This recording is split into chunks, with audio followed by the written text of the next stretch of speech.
The wedding invitation sat on my kitchen counter for 3 weeks before I opened it.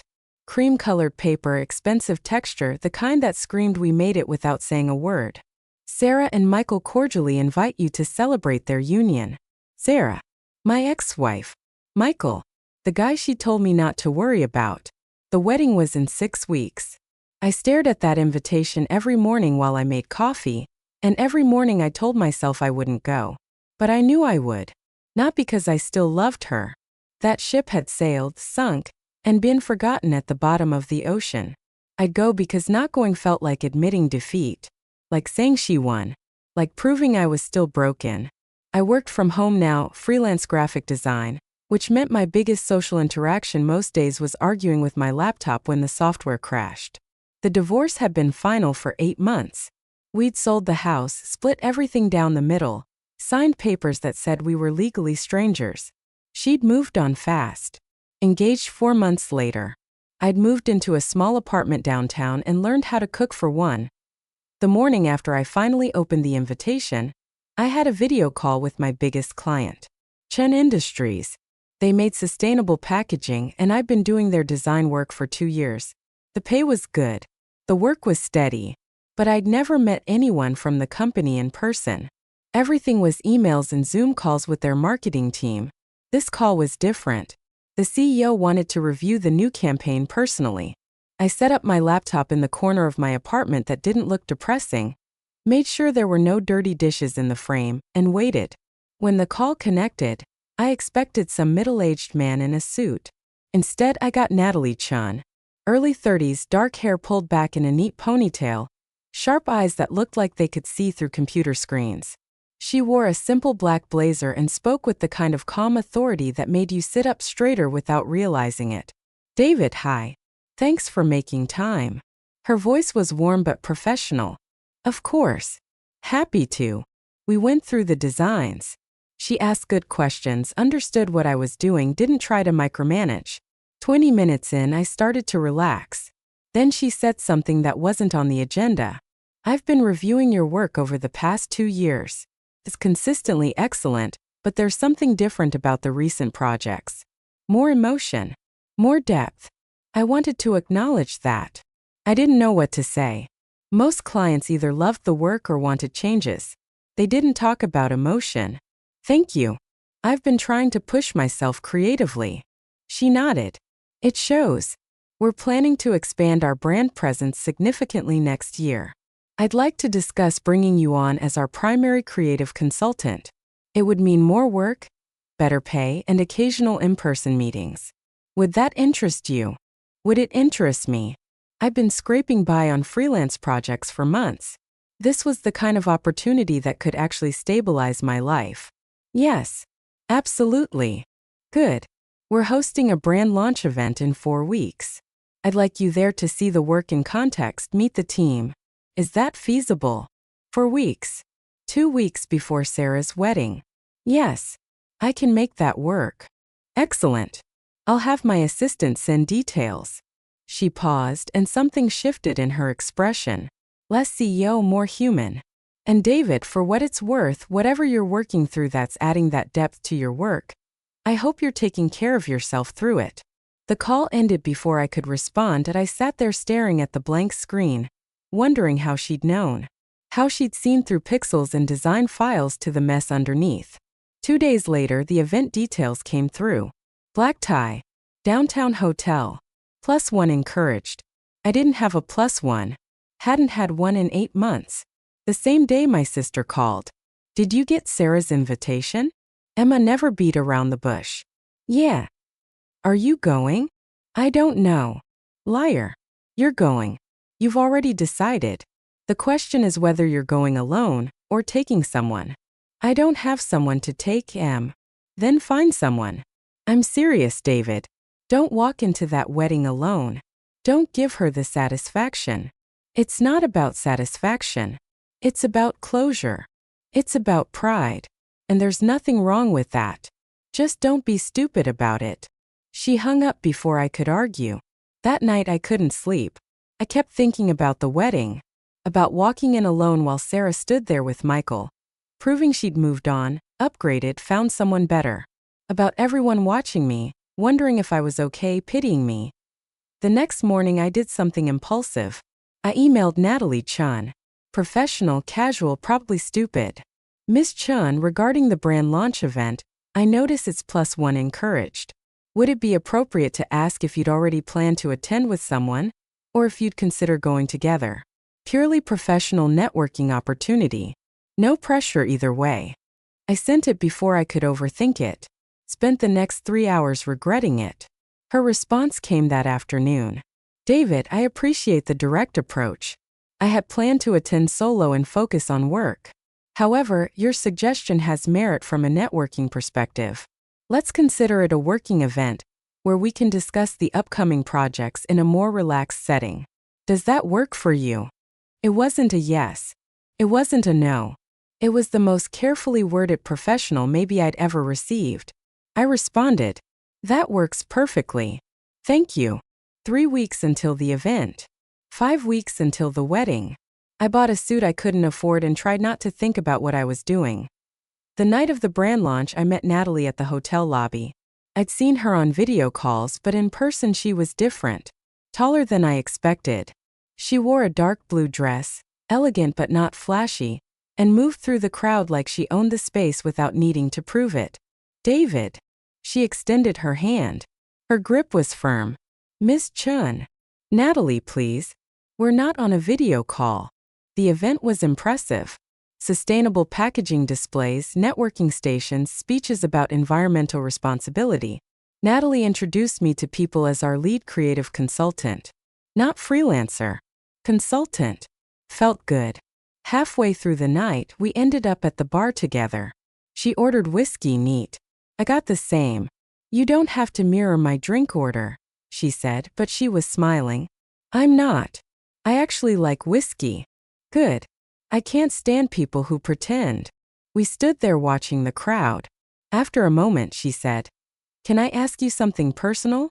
Sure. The depth in your recent work. The emotion. Was it a breakup? I looked at her. She was watching me with those sharp eyes, but there was no judgment in them. Just curiosity. Divorce. 8 months ago. She nodded slowly. That explains it. Loss has a way of sharpening creative work. Makes you see things differently. You sound like you're speaking from experience. I am. Different kind of loss, but loss nonetheless. She took a sip of whiskey. My father started this company 30 years ago. He died 2 years ago. Left it to me. Everyone expected me to fail, to sell it off, to let someone more experienced take over. I kept it instead. Grew it. But there are days I still feel like I'm trying to prove something to a man who isn't here to see it. I didn't know what to say to that. So I just said, I'm sorry. Don't be. It made me better at what I do. Just like your divorce made you better at what you do. We take the pain and turn it into something useful. That's how we survive. We stood in comfortable silence. Then she said, this was supposed to be a networking opportunity. We haven't networked much. No, we haven't. Good. I hate networking. I laughed. Actually laughed. First real laugh in weeks. Then why host an event like this? Because it's good for business. I can hate it and still be good at it. That's called professionalism. The event wound down. People started leaving. Natalie and I ended up sitting in the hotel lobby still talking. About work, about loss, about the strange shape life takes when you're rebuilding from scratch. At some point I checked my watch. Past midnight. I should let you go. You probably have early meetings. She shook her head. Tomorrow's Saturday. I gave myself the weekend off. First time in 6 months. What are you going to do with a whole weekend? Honestly, I have no idea. I've forgotten how to not work. That's sad. Says the man who works from home and probably never leaves his apartment. She wasn't wrong. Fair point. She stood. Walked me to my car? We went down to the parking garage. Her car was a sensible sedan. Not the flashy sports car I would have expected. She unlocked it but didn't get in. David, can I ask you something else? Sure. The divorce. Are you over it? I thought about that. I'm over her. I'm not over what it meant. The failure. The feeling that I messed up the one thing I was supposed to get right. Who says you were supposed to get it right? Everyone. Society. Family. Myself. She leaned against her car. You know what I've learned? There's no supposed to. There's just what happens. And what you do with it afterward. You can't control whether a marriage works. You can only control whether you learn from it when it doesn't. I looked at her. That's very wise. It's very therapist. I've been in therapy for 2 years.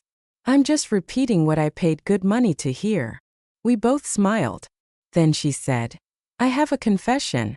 When you emailed asking me to this event, I knew it wasn't purely professional. I'm sorry. That was inappropriate. Let me finish. I knew it wasn't purely professional and I said yes anyway.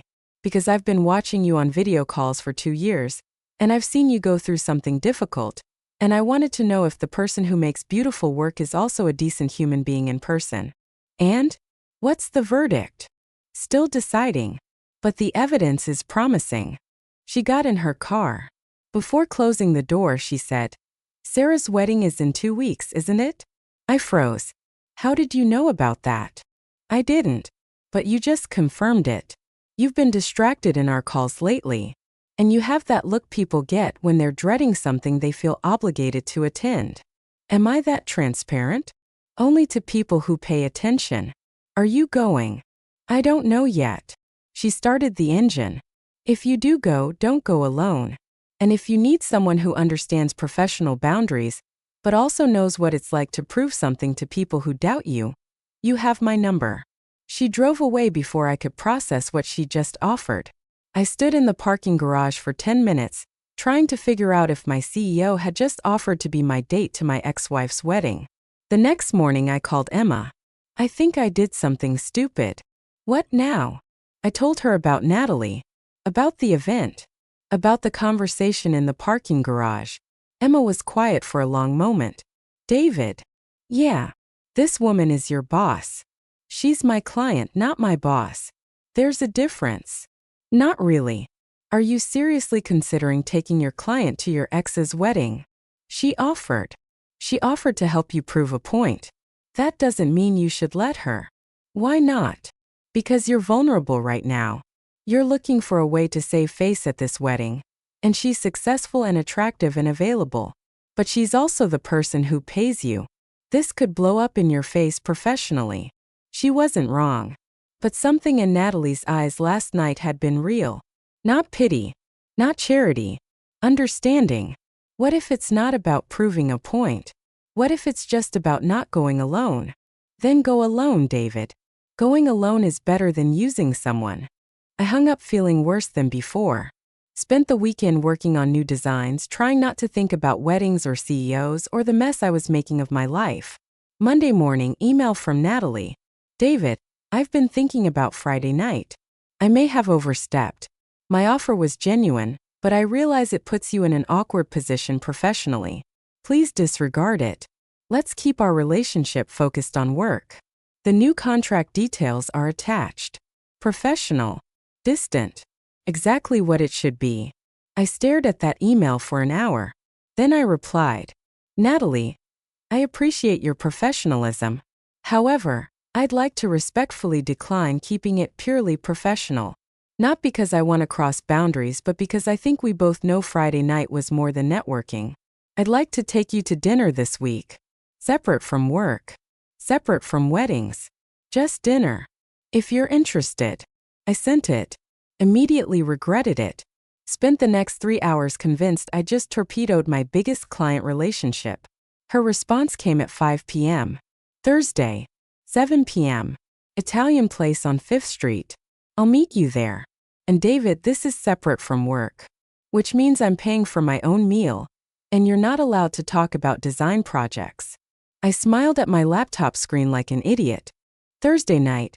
I arrived 15 minutes early. She was already there. Jeans and a sweater. I'd never seen her in jeans.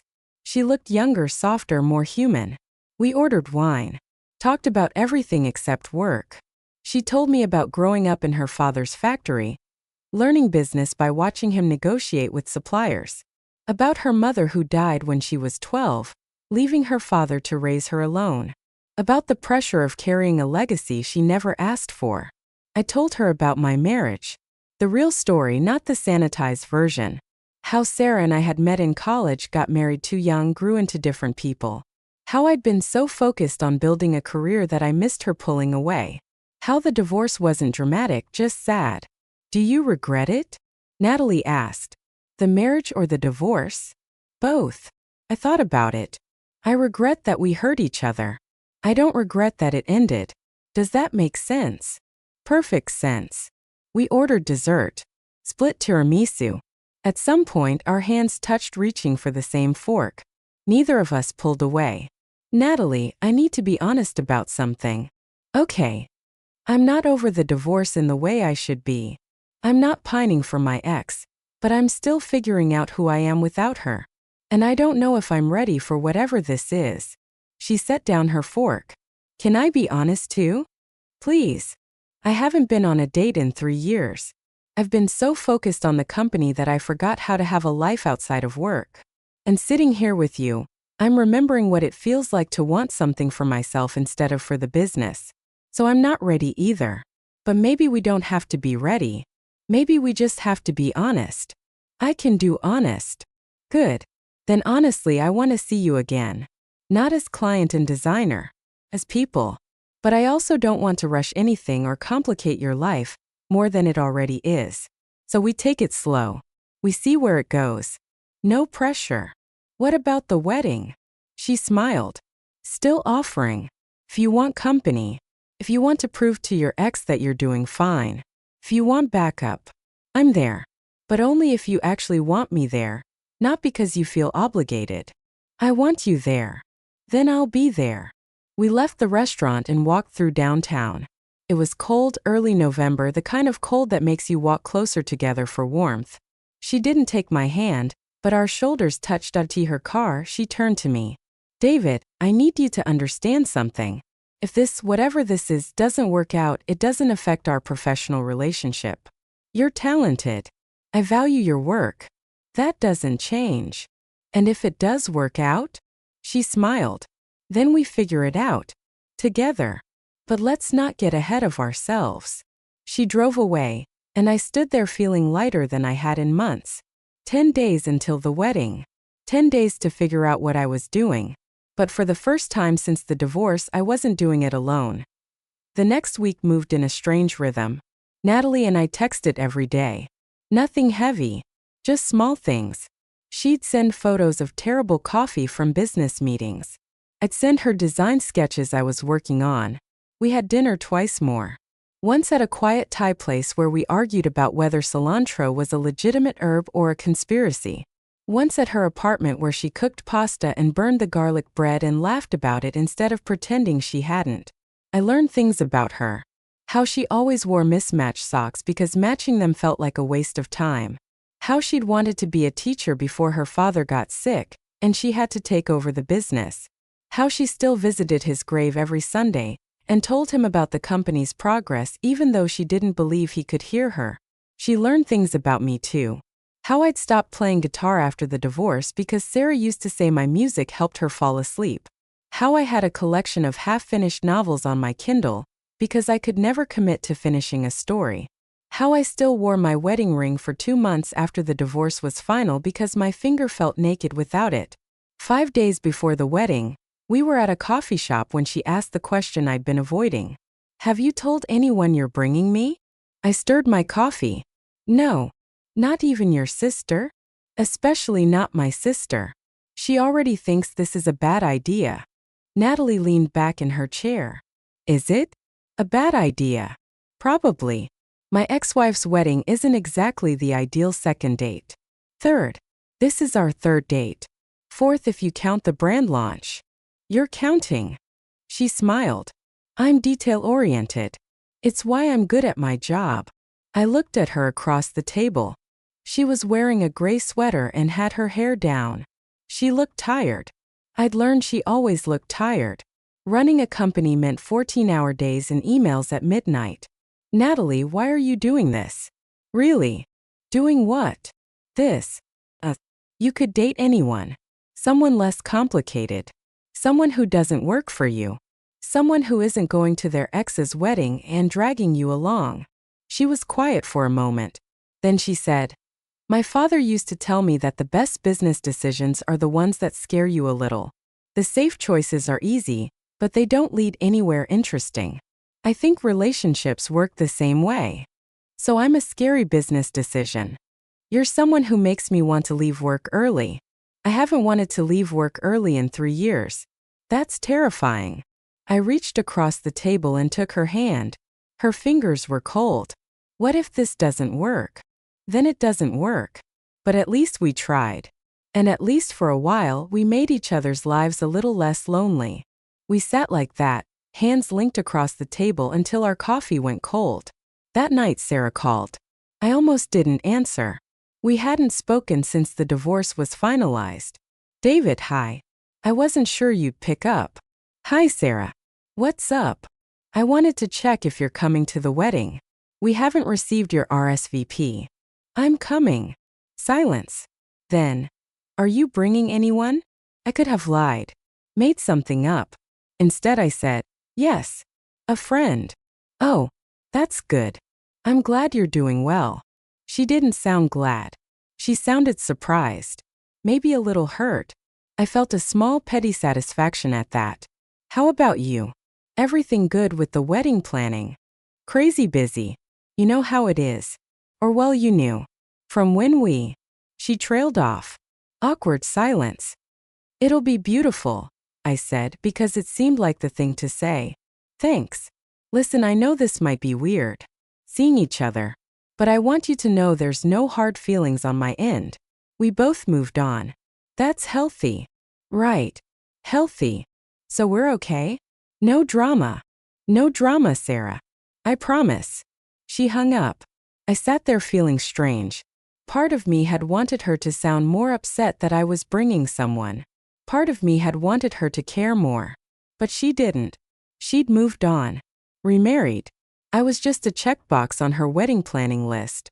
That should have made me feel better. It didn't. 3 days before the wedding, Natalie and I went shopping. She needed a dress for the event. I needed moral support. We went to a boutique downtown. She tried on 6 dresses, each one more elegant than the last.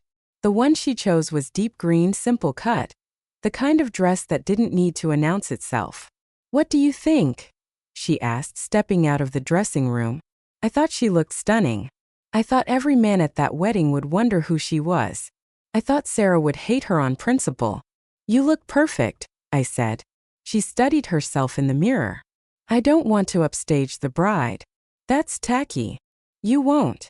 You'll just look like yourself." She changed back and bought the dress. On the way out she stopped. "David, I need you to promise me something." "What?" "If at any point during this wedding you realize you still have feelings for Sarah, you tell me. Immediately. No protecting my feelings. No pretending. Just honesty. I don't have feelings for Sarah. You say that now.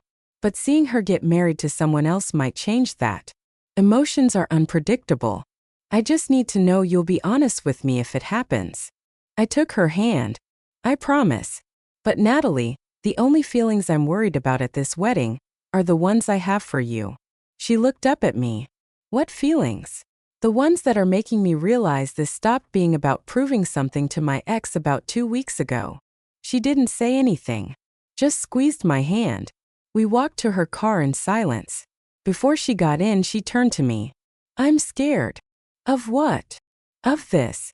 Of you. Of the fact that I'm starting to care about someone when I swore I wouldn't let myself care about anything except the company." "Why did you swear that?" "Because caring means risk. And risk means potential loss. And I've lost enough." I understood that. Probably more than she knew.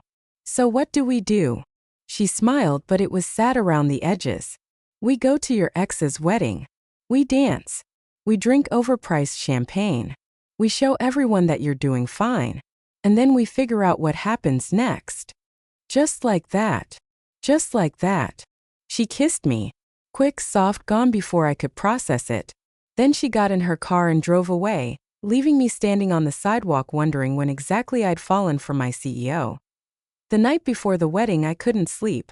I kept thinking about Sarah, about standing in a church watching her marry someone else, about seeing all our old friends, answering questions about how I was doing, pretending I'd moved on as completely as she had.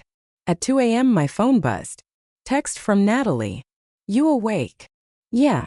Can't sleep. Me neither. Want company? 20 minutes later, she was at my door. Sweatpants and a hoodie, hair in a messy bun, no makeup. She looked more beautiful than she had in any of those dresses. We sat on my couch. She brought tea. Talk to me, she said. About what? Whatever's keeping you up. So I told her. About the marriage. About how Sarah and I had been good together for years and then suddenly we weren't. How we tried therapy but only went through the motions. How the divorce had been civil, almost friendly, which somehow made it worse. How I'd spent 8 months telling myself I was fine while slowly falling apart. I thought coming here would be closure, I said. Watching her marry someone else. Proving I could handle it. But now I'm just tired. Tired of pretending. Tired of performing okay for everyone. Natalie set down her tea. Then don't. Don't what? Don't pretend. Don't perform. Tomorrow if you need to leave early, we leave. If you need to cry in the bathroom, I'll stand guard. If you need to get drunk on expensive wedding wine, I'll drive you home. But don't go through this alone just because you think you're supposed to be strong. That's not fair to you. Let me decide what's fair to me.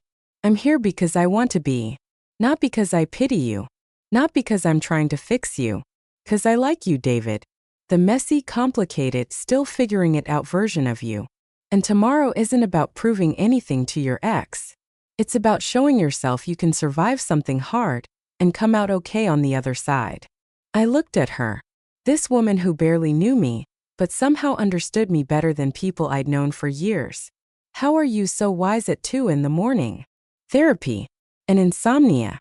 I do a lot of thinking at 2 a.m. We talked until the sun came up. About loss and healing and the strange ways people find each other. When light started filtering through the windows, she stood to leave. Get some sleep. I'll pick you up at 2. Natalie. Yeah. Thank you. For this. For all of it. She smiled. See you at 2. The wedding was at a vineyard an hour outside the city. Rolling hills, perfect weather, the kind of venue that costs more than my car. Natalie picked me up in her sedan. She wore the green dress. I wore my new suit. We didn't talk much on the drive. Just listened to music and existed in the same space. When we pulled into the parking lot, I saw people I hadn't seen in months. Sarah's sister. Her college roommate. Couples we used to have dinner with who'd clearly chosen sides after the divorce. Natalie must have felt me tense. She put her hand on my knee. Breathe. We're just here to celebrate love and eat overpriced food. Nothing scary about that. Easy for you to say. You don't have history with everyone here. No. But I have you. And that's enough. We walked in together. The ceremony hadn't started yet. People were mingling, drinking champagne, admiring the venue. I felt eyes on us immediately. Whispers. The quiet assessment that happens when you show up to your ex's wedding with someone new. Emma found me first. She looked at Natalie, then at me, then back at Natalie. You must be the CEO. Natalie extended her hand. Natalie Chun. You must be the sister who thinks this is a bad idea. Emma laughed despite herself. I like her. She's got nerve. She does, I agreed. We found our seats. The ceremony was outdoors. Chairs arranged in neat rows facing an arch covered in white flowers. Sarah's family sat on one side. Michael's on the other.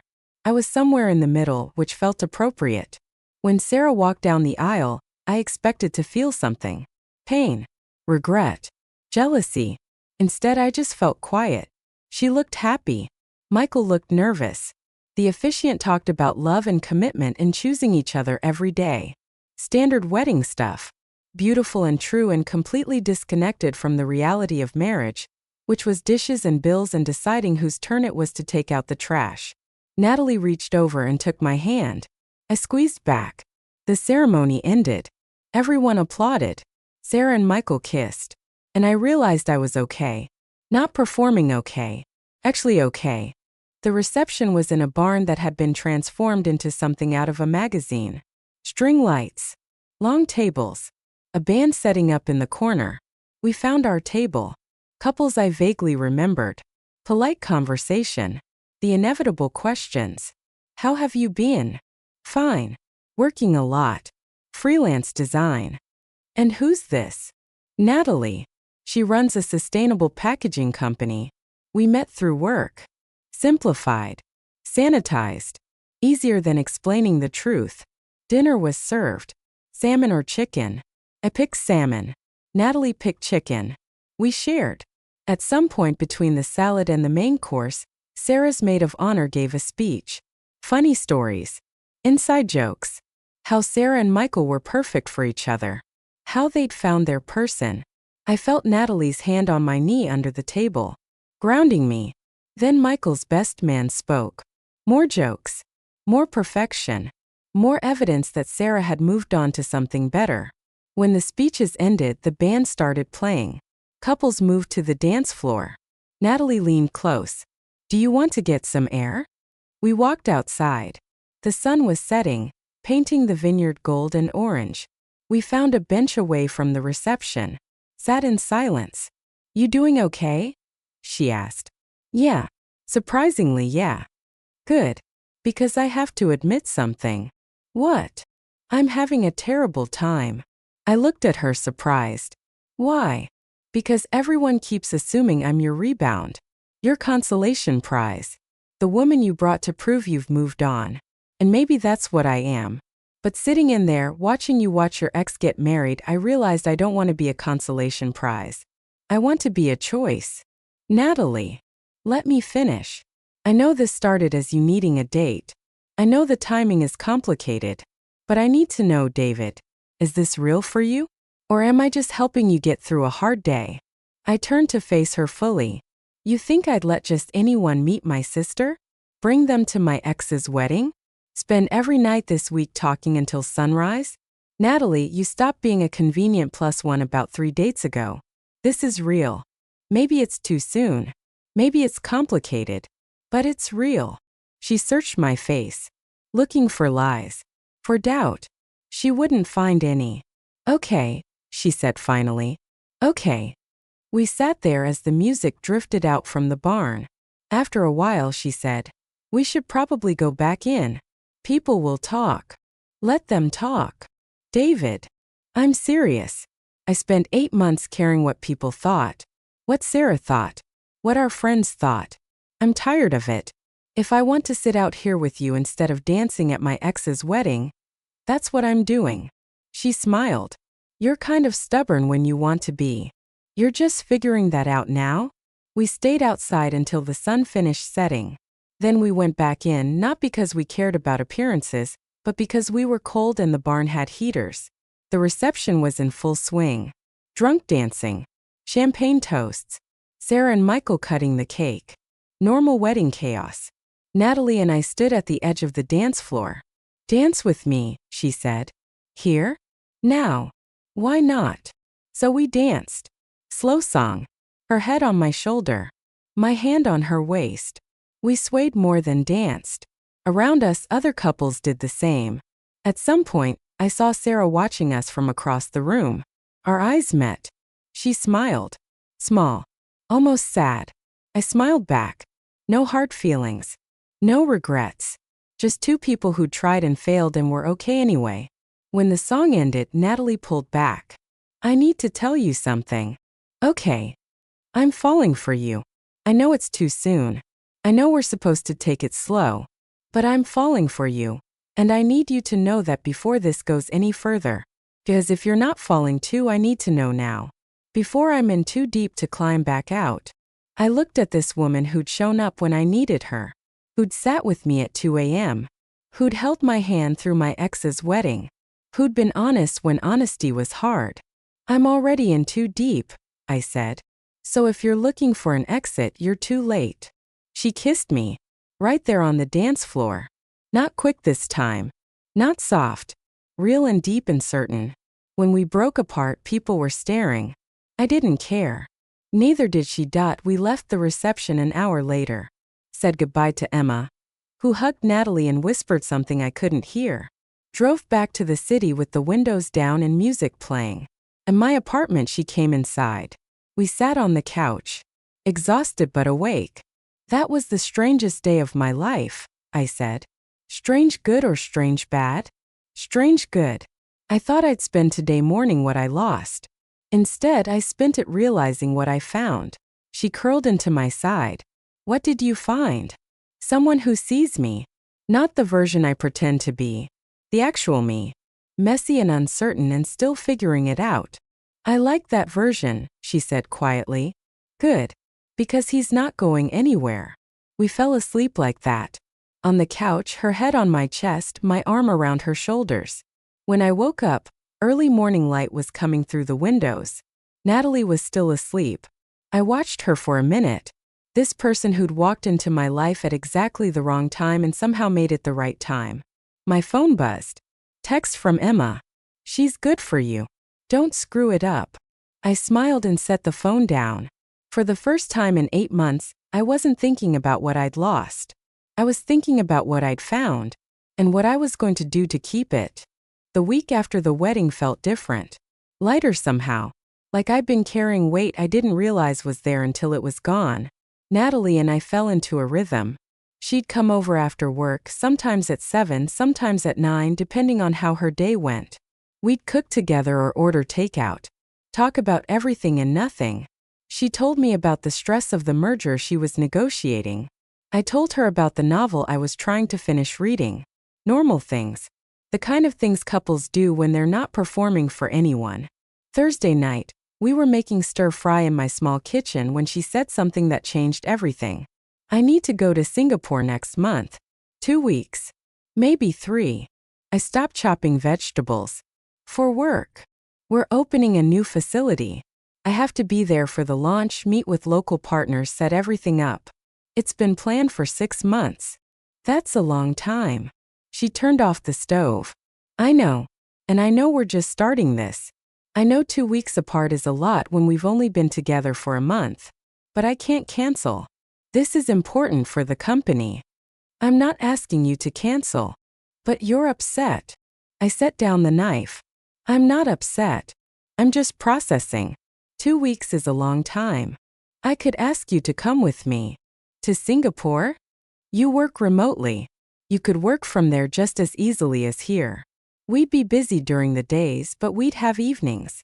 Weekends maybe. You could see a new place. I looked at her. She was serious. Natalie, that's a lot. Meeting your business partners. Being in your space professionally. We've been keeping work and this separate. I know. But maybe it's time to stop separating them. You're my creative consultant. It makes sense you'd be there for a major brand launch. And if we also happen to be dating, that's just a bonus. Your team doesn't know we're dating. Some of them suspect. My assistant definitely knows. She's not subtle about leaving us alone in meetings. I thought about it. Singapore. 2 weeks. With Natalie. In her world. Felt big. Maybe too big. But also exactly right. Okay, I said. Yeah. Let's do it. She smiled. The real smile that crinkled her eyes. Fair warning. I'm insufferable when I'm in work mode. I get bossy in particular and I don't sleep enough. I've seen you in work mode. I can handle it. We'll see. We finished making dinner. But the conversation sat between us. Heavy with implications. That night after she left, I called Emma. I'm going to Singapore. What? Why? Natalie has a business trip. She asked me to come. David. That's huge. I know. I mean really huge. Meeting her colleagues. Being in her professional world. You're sure about this? No. But I'm going anyway. Emma was quiet for a moment. Then she said, You're falling in love with her. It wasn't a question. Maybe. Probably. Yeah. Does she know? I think so. We haven't said it yet. But I think we both know. Just be careful. I know she seems great. But you're still raw from Sarah. Don't rush into something because it feels good right now. Make sure it's real. It is real, Em. How do you know? I thought about that. Because she doesn't need me. She's successful and independent and perfectly capable of being alone. She's choosing this. Choosing me. Not because I complete her or fix something broken. Just because she wants to. That's more real than anything I had with Sarah. Emma sighed. Okay. I trust you. Just promise me you're not running from one relationship into another to avoid dealing with your stuff. I promise. I've done the work. Therapy, processing, all of it. This isn't avoidance. It's moving forward. Good. Then go to Singapore. Have an adventure. Fall in love if you're going to fall in love. Just don't lose yourself in the process. We hung up. I sat in my quiet apartment thinking about what she'd said. About losing myself. I'd done that with Sarah. Become so focused on being a good husband that I'd forgotten to be a whole person. With Natalie, it felt different. She didn't want me to be anything except exactly who I was. The next 3 weeks passed in a blur of preparation. I finished projects for other clients. Packed for 2 weeks in a tropical climate. Tried not to overthink what I was doing. Natalie was busy with pre-launch logistics. We saw each other less, but we talked every night. Phone calls that stretched past midnight. She'd tell me about shipping delays and permit issues. I'd tell her about design concepts I was working on. Ordinary things that felt extraordinary because we were sharing them. 2 days before we left, she came over looking exhausted.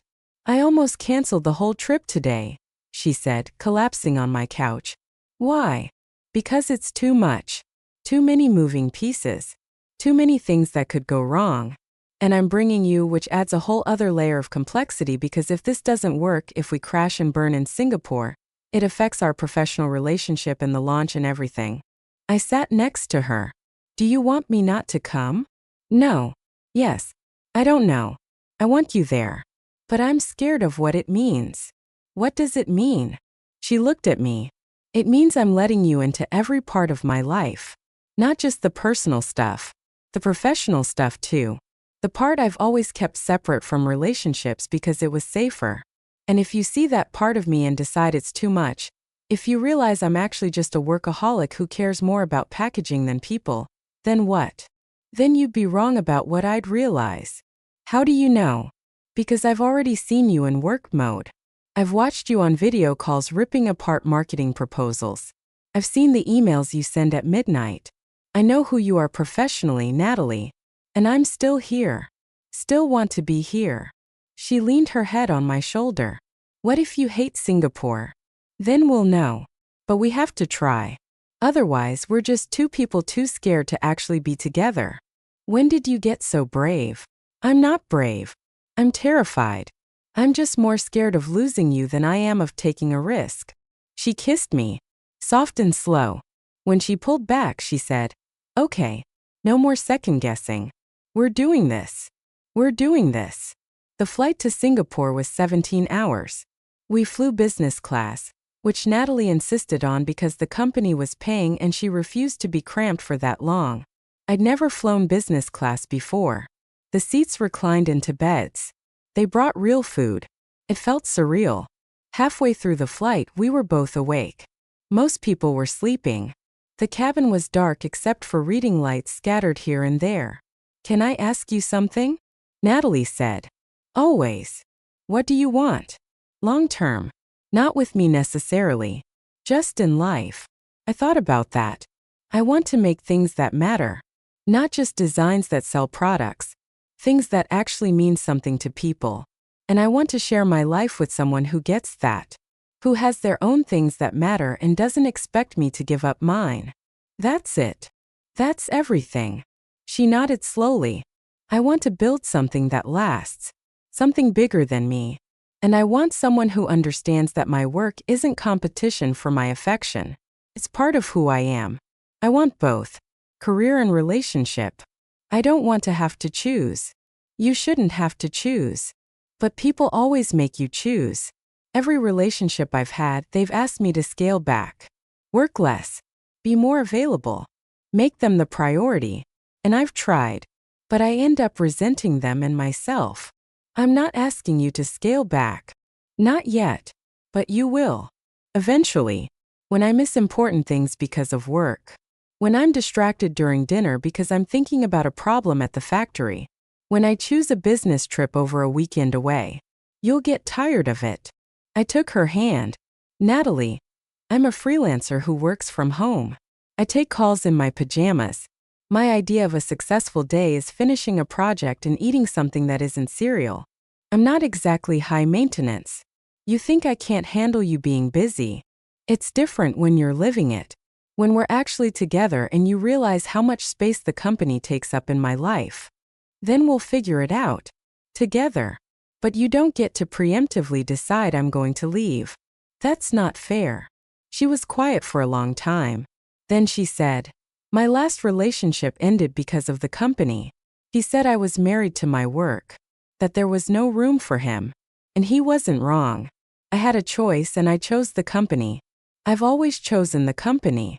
Did you love him? I thought I did. But looking back, I think I loved the idea of not being alone more than I loved him specifically. And now? With me. She met my eyes. Now I'm terrified because I know the difference. And I know what I could lose. I kissed her forehead. You're not going to lose me because you work hard. I promise. Don't make promises you can't keep. I don't. We fell asleep like that. Hands linked. Somewhere over the Pacific Ocean. When we landed in Singapore, it was morning. Hot and humid. The kind of heat that hits you the moment you step outside. Natalie's assistant had arranged everything. Car service. Hotel. Meeting scheduled down to the minute. The hotel was downtown. Sleek and modern. Our room had floor-to-ceiling windows overlooking the city. One bed. We hadn't discussed that. She noticed me noticing. I can get a second room if you want. Do you want a second room? No. But I don't want to assume. We fell asleep together on a plane for 17 hours. I think we can handle sharing a bed. She smiled. Relieved. Okay. Good. We had 2 hours before her first meeting. We unpacked. Showered. Changed into work clothes. She transformed in front of me. Hair up. Makeup precise. Blazer that meant business. The CEO emerged. How do I look? She asked. Intimidating. Perfect. The first meeting was at the new facility. Modern building. Gleaming equipment. Her team was already there. Managers. Engineers. Marketing people. They greeted Natalie with respect that bordered on reverence. She introduced me as their creative consultant. Professional. Clean. No indication we were anything else. The meeting was intense. Logistics. Timelines. Budget concerns. Natalie ran it like a conductor leading an orchestra. Firm but fair. Asking the right questions. Pushing when people got vague. I watched her work. This was her element. Where she belonged. After 3 hours we broke for lunch. Her team scattered. We ended up alone in a conference room. You're really good at this, I said. She looked surprised. At what? Leading. You don't second-guess yourself. You just decide and move forward. Years of practice. And fear of failure. It doesn't look like fear. That's the point. Never let them see you uncertain. The moment you hesitate, someone's ready to take over. She said it matter-of-factly, like it was gospel. That sounds exhausting. It is. But it works. We ate lunch. Discussed the afternoon schedule. She had 2 more meetings. I had work to do on designs. We'd meet back at the hotel for dinner. As I was leaving, she grabbed my hand. Thank you for being here. Where else would I be? That became our rhythm for the next week. She'd work 12-hour days. I'd work from the hotel or coffee shops. We'd meet in the evenings, exhausted, and compare notes over room service. She was right about being insufferable when she worked. She'd pace while talking through problems. Forget to eat. Wake up at 2 a.m. to send emails. But I also saw her joy.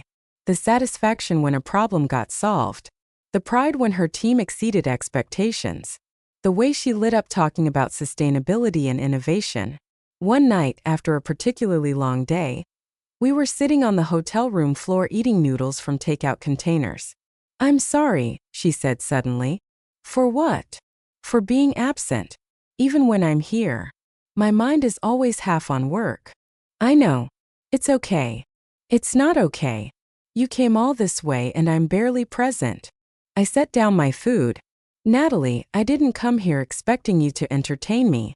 I came because you asked. Because I wanted to see this part of your life. And I have. And it's impressive. But that doesn't mean you owe me constant attention. She looked at me like I'd said something revolutionary. Every other person I've dated has resented this. The work. The hours. The distraction. I'm not every other person. No. You're not. She moved closer. Kissed me. We ended up tangled together on the floor, takeout containers forgotten. Later, lying in bed, she said, I think I'm falling in love with you. My heart stopped. You think? No. I know.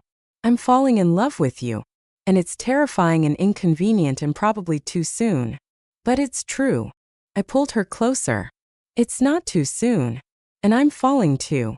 Have been since the wedding. Maybe before. Really? Really?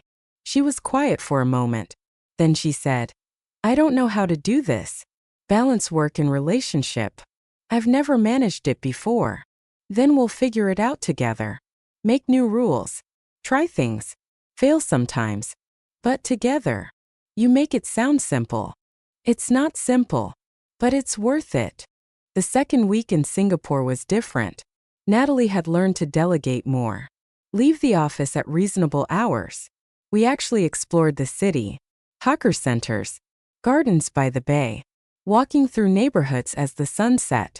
She started to relax. Smile more. The hard edges that appeared when she was in work mode softened. On our last night, we went to a rooftop bar overlooking the harbor. Ships in the distance. City lights reflecting on water. I don't want to go back, she said. To Chicago? To reality. Here we're in a bubble. We can just be us. But back home there's the company. Your clients. All the complications we've been avoiding. We haven't been avoiding them. We've been building something strong enough to handle them. She turned to me. How are you so sure this will work? I'm not. But I know it won't work. Assuming we'll fail before we try. Protecting ourselves so much we never actually connect. We can't live in fear of what might go wrong. What if I disappoint you? What if you don't? She smiled. You're annoyingly optimistic. You're annoyingly pessimistic. We balance each other. We stayed on that rooftop until they closed. Flew home the next day. The transition back to Chicago was jarring. Her schedule ramped up immediately. Mine did too. We went from seeing each other every day to stealing moments between meetings. But something had shifted in Singapore. We'd proven we could coexist in each other's worlds. That we could handle the pressure. 2 weeks after we got back, Natalie had a board meeting. Major presentation. The merger we'd been working toward for months was being finalized. She was stressed. More than I'd seen her. The night before the meeting she couldn't sleep. Paced my apartment going through her notes. What if they don't approve it? What if I've spent 6 months on this and it falls apart? It won't fall apart. You've covered everything. You don't know that. I know you. You don't do anything halfway. This will work. She stopped pacing. Looked at me. I need you to come tomorrow. To the presentation. Natalie, I'm not on the board. That's not appropriate. I don't care. I need you there. You don't have to say anything. Just be there. Please. I never heard her say please like that. Vulnerable. Almost desperate. Okay. I'll be there. The next morning I put on my best suit. Met her at her office building downtown. Gleaming tower. Her company name on the side. We rode the elevator to the top floor. Conference room full of serious people in expensive suits. Natalie introduced me as her creative consultant. A few raised eyebrows, but no one objected. The presentation was flawless. She walked them through the merger. Financial projections. Growth potential. Environmental impact. She was confident. Commanding. Everything a CEO should be. The board asked questions. She answered without hesitation. After an hour, they called for a vote. Unanimous approval. The merger was happening. Natalie didn't celebrate, just nodded, shook hands, professional until everyone left. Then she turned to me. We did it. You did it. No. I couldn't have done this without you. The designs, the support, everything. She hugged me, right there in the conference room. Didn't care who saw. Later in her office she said, I want you to meet my mother. Your mother. She's flying in next week. I told her about you. She wants to meet you. That's big. I know. But you're part of my life now. Really part of it. And she should know that. I thought about what that meant. Meeting her mother. Being introduced as something real. Something lasting. Okay, I said. I'd like that. She smiled. The real smile. The one that meant everything. And I knew, sitting in her office overlooking Chicago, that we were going to be okay. Not perfect. Not easy. But okay. And sometimes okay is everything. Natalie's mother arrived on a Thursday. Her name was Lin Chan, and she was exactly what I expected and nothing like I imagined. Small, elegant, with sharp eyes that assessed everything. She'd flown in from San Francisco, where she'd retired after selling the bakery. We met for dinner at a quiet restaurant in Chinatown. Natalie was nervous. I could tell by the way she kept adjusting her napkin, checking her phone, fidgeting with her water glass. Mom, this is David. David, my mother. Lin extended her hand. Her grip was surprisingly firm. The graphic designer. Yes, ma'am. Natalie says you're very talented. I do my best. She studied me for a long moment. Then she sat down and opened her menu like the interrogation was over. It wasn't. Over soup, she asked about my family, my background, my divorce. She didn't dance around it. Just asked directly. Natalie mentioned you were married before. Yes. It ended about 10 months ago. Why? I glanced at Natalie. She gave me a look that said, be honest. We grew apart. Got married young. Became different people. It wasn't anyone's fault. Just life. Lin nodded. My husband and I were married for 31 years. He drove me crazy most of them. But we worked because we wanted the same things. Do you and Natalie want the same things? It was a loaded question. I thought about it. I think we want to build lives that matter. What that looks like might be different for each of us, but the core is the same. We want to make things that last. And you understand that her work is important to her? I do. I respect it. Respect and understanding are different. Understanding means you won't resent her when she chooses work over you. Which she will. Many times. Because that's who she is. Natalie set down her spoon. Mom. I'm being honest. He should know what he's getting into. I looked at Lin directly. I'm not afraid of her choosing work. I'm afraid of her feeling like she has to choose at all. I don't want to be something she has to fit into her schedule. I want to be part of her life. The whole life. Including the work. Lin smiled. First real smile of the night. Good answer. The rest of dinner was easier. We talked about Singapore. About the merger. About Lin's bakery and why she'd sold it. After my husband died, the bakery felt like a museum. Everything frozen exactly as he'd left it. I couldn't move forward there. So I sold it. Used the money to travel. To live. He would have hated that. He believed in legacy. In building something permanent. But I learned that sometimes the best legacy is knowing when to let go. She looked at Natalie when she said it. Message received. After dinner, Lin hugged me. Take care of my daughter. She's stronger than she thinks but more fragile than she shows. I will. Natalie walked her mother to a cab. Came back looking drained. That was intense, I said. She likes you. If she didn't, she would have said so within 5 minutes. How do you know she likes me? Because she told you the truth about the bakery. She doesn't share that story with people she doesn't trust. We walked back to my apartment. Cold November night. Chicago felt different now. Less lonely. Your mom is intimidating, I said. She raised me alone after my dad died. Had to be intimidating to survive. You're like her. I know. It used to bother me. Now I'm grateful. At my apartment, we made tea and sat on the couch. David, I need to tell you something. Her tone was serious. My stomach dropped. Okay. The merger is going to change things. The company is going to triple in size. More responsibility. More travel. More everything. I'm going to be busier than I've ever been. And I need to know if you can handle that. Because if you can't, I need to know now. Before we go any further. Define handle. I mean, there will be weeks I barely see you. Months where I'm traveling more than I'm home. Times when I'll be stressed and difficult and not the best version of myself. I need to know if you're signing up for that reality, or if you're hoping it'll change once things settle down. Because it won't settle down. This is the job. I took her hand. I'm not hoping you'll change. I'm not waiting for a version of you that's less busy.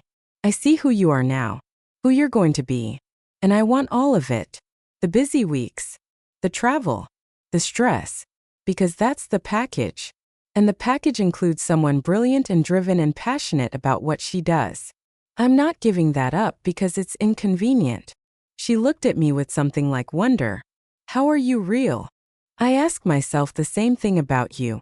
She kissed me, deep and certain. When she pulled back, she said, "Move in with me." I froze. What? Move in with me? Your lease is up next month anyway. You're at my place half the time already. It makes sense. Natalie, that's huge. I know, but I'm tired of pretending this is casual. I'm tired of separating my life into boxes. Work box, personal box, you box. I want it all mixed together. I want to come home to you, wake up with you, have you there on the hard days and the good days. I want us to actually build a life together, not just date while living separately. My heart was racing. This is fast. Too fast. I thought about Sarah, about how we dated for 3 years before moving in together, how we'd followed all the rules and still ended up divorced. No, not too fast, just fast, but the right kind of fast. Is that a yes? That's a yes. She smiled, the real smile. Okay, good, because I already cleared out half my closet for you. We spent the next month combining our lives. My stuff moved into her condo, modern place with actual space. We negotiated bathroom counter territory, argued about whether books should be organized by color or author, learned each other's rhythms. She woke up at 5:30 every morning. I was not a morning person. She liked the apartment cold. I liked it warm. She was meticulous about kitchen organization. I was creative chaos, but we figured it out, compromised, adjusted, built routines that fit both of us. One morning, I woke up to find her sitting by the window with coffee, watching the sunrise. I joined her. We didn't talk, just sat there as the city woke up around us. I could get used to this, she said quietly. Waking up with someone, having coffee together, the small ordinary things. You say that like it's surprising. It is. I've always thought I was too selfish for this, too focused on work to make space for someone else. But with you, it doesn't feel like making space. It feels like you were already there. Christmas came. We spent it with Emma and her family. Natalie brought homemade cookies that she'd burned slightly but refused to throw away. Emma pulled me aside in the kitchen. You look happy. I am. Good. You deserve it. And she's good for you. I can see it. What do you see? You're lighter. Less haunted. Like you've finally forgiven yourself for the divorce. I'm working on it. Keep working. And David, don't let her consume you. Stay yourself. That's what she fell for. It was good advice. Advice I tried to follow. But the truth was, life with Natalie was intense. The merger moved forward. Her schedule became impossible. There were weeks she worked 80 hours, came home exhausted, fell asleep on the couch before dinner. I learned to adjust, made food she could eat cold, kept the apartment quiet when she needed to work from home, didn't take it personally when she was too tired to talk. But there were moments it was hard. Moments I felt like I was living with a ghost who occasionally appeared between meetings. Valentine's Day, she forgot completely. I'd made reservations, bought flowers, She came home at 9 exhausted and saw the flowers. Her face fell. Oh God. David. I'm so sorry. It's okay. It's not okay. I forgot. I've been so focused on the integration timeline, I completely forgot. Natalie. It's fine. We can celebrate another night. No. It's not fine. This is exactly what I was afraid of. Becoming so consumed by work that I forget the important things. Forget you. She sat down heavily. I sat next to her. You didn't forget me. You forgot a date on a calendar. There's a difference. Is there? Because it feels like the beginning. The moment you start realizing you're not my priority. You're exhausted. You're managing a massive company transition. You're human. Missing Valentine's Day doesn't mean you don't care. It means you're overwhelmed. And that's okay. She looked at me. You're too understanding. You should be mad. Why? So we can fight and you can feel worse? That doesn't help anyone. She leaned against me. I don't deserve you. Stop saying that. We deserve each other. Good days and bad days. Remembered holidays and forgotten ones. That's what this is. We ordered pizza. Ate it on the floor. It wasn't the romantic Valentine's Day I'd planned, but it was real. And real was better. March brought new challenges. The company hit a rough patch. Production delays at the Singapore facility. A supplier backing out. Natalie was stressed beyond anything I'd seen. She stopped sleeping. Lost weight. Snapped at small things. One night she came home and just broke down. Stood in the kitchen and cried. I held her. I can't do this, she said through tears. Can't do what? All of it. The company. The merger. This. It's too much. I'm drowning and I don't know how to stop. Then let me help. You can't help. This is my responsibility. My problem. It's our life. Your problems are my problems now. That's how this works. Outside, Chicago hummed with life. Inside, we were quiet. Content. Two people who'd learned that sometimes the best love stories aren't about grand gestures or perfect timing. They're about showing up. Being honest. Doing the work. And choosing each other. Again and again. Until choosing becomes as natural as breathing.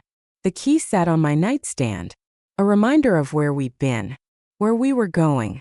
And who we were becoming. Together. I learned something at my ex-wife's wedding. Not about her. Not about love or loss or moving on. I learned that sometimes the people we're meant to find are hidden in the moments we're not looking for them.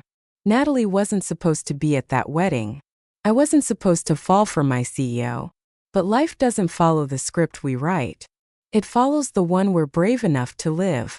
And the bravest thing I ever did wasn't walking into that wedding. It was letting someone see me. Really see me. Broken and healing and trying to figure out what came next. She saw all of it. And she stayed. That's the real story. Not the wedding. Not the grand romantic gesture. Just two people choosing each other. Every single day. That's enough. That's everything.